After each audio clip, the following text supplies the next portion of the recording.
That afternoon, the house was eerily quiet, the kind of silence that made even the hum of the fridge and the chirping birds outside seem loud. I sat alone in the living room, absently flipping through a magazine without really reading it. My husband, Ryan, was away on another business trip.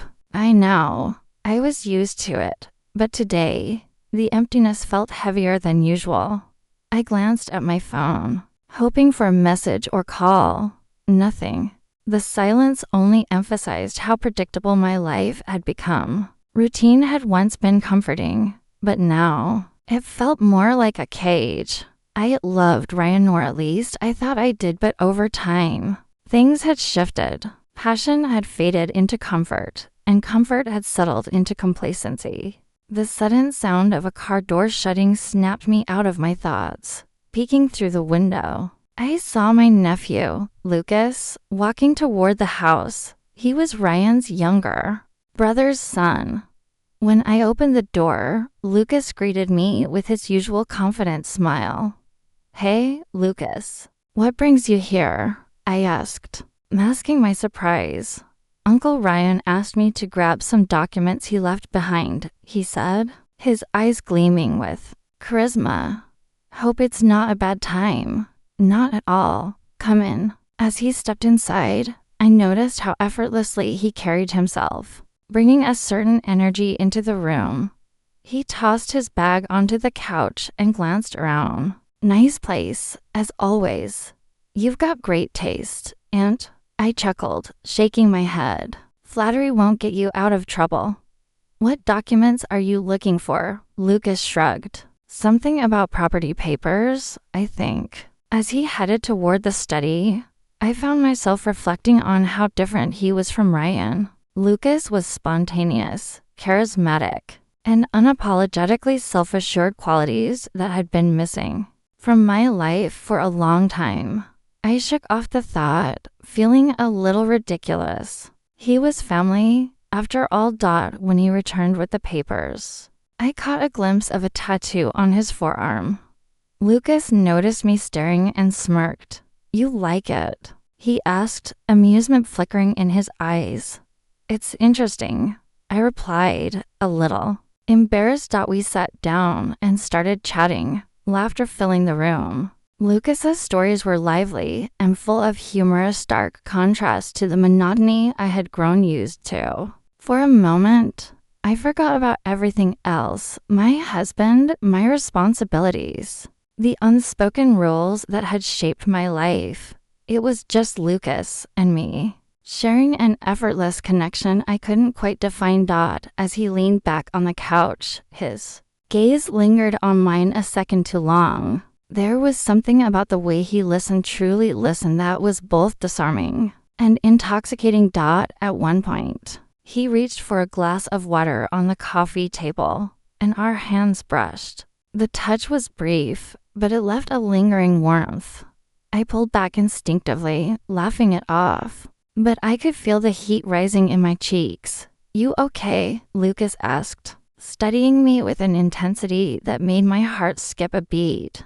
"Of course," I answered quickly, standing up to create some distance. "It's just warm in here, that's all." I busied myself in the kitchen, trying to shake off the tension, but I could still feel his presence across the room. When I turned back, he was leaning against the doorway, watching me with quiet confidence. "You seem different today," he said, his voice softer. "Different how?" I asked, trying to sound indifferent. "I don't know," he said, tilting his head. "Maybe more alive." There was a sincerity in his tone that made it impossible to dismiss as mere flattery. For the first time in a long while, I felt truly seen, and that terrified me.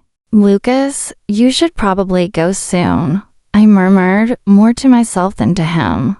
"I should go," I said finally, avoiding his gaze. "Why?" Lucas asked, stepping closer. I scrambled for an answer, but nothing came. No reason. Just, he held my gaze, searching for something I couldn't put into words.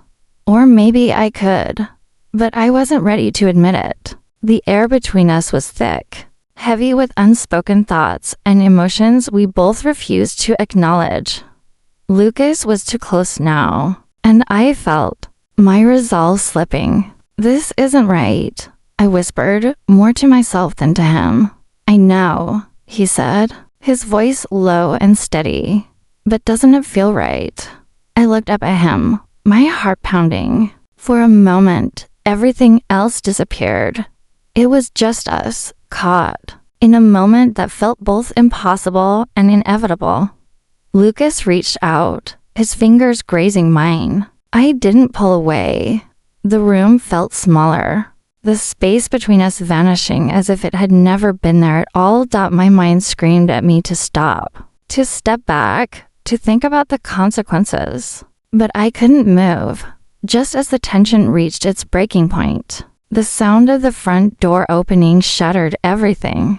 My heart leapt into my throat as Lucas and I jerked apart. Turning toward the noise, his cousin, Tyler, stood in the doorway, his expression a mix of confusion and suspicion. "Hey," Tyler said slowly, his eyes darting between us. "Am I interrupting something?" "No. Of course not," I answered too quickly, forcing a laugh that sounded hollow even to me. Lucas was just about to leave. He was picking up some papers for Ryan. Lucas, ever composed, flashed a casual grin. "Yeah, that's right." Tyler raised an eyebrow, unconvinced. As I struggled to steady myself, Lucas turned to go. But before he did, his eyes locked onto mine. A brief, charged moment. "Guess it's good timing, then," Tyler said, his tone unreadable. "Uncle asked me to pick up those papers too." My stomach twisted. Lucas's excuse had just unraveled. "I think there's been a misunderstanding," I said, quickly, grasping at control. "Lucas already has the documents. You don't need to be here." Tyler didn't move. His eyes narrowed slightly. "Funny, he didn't mention you'd be here." Lucas shrugged, unfazed. "Didn't think it mattered. We're just catching up. Nothing more." His words were casual, but their weight lingered between us. Tyler seemed to pick up on it, his gaze lingering on me a moment too long. "Well, I'll let you to continue," he said finally. His voice clipped. He turned and walked back out, leaving, the door slightly ajar. The silence that followed was suffocating. Lucas looked at me, his expression unreadable.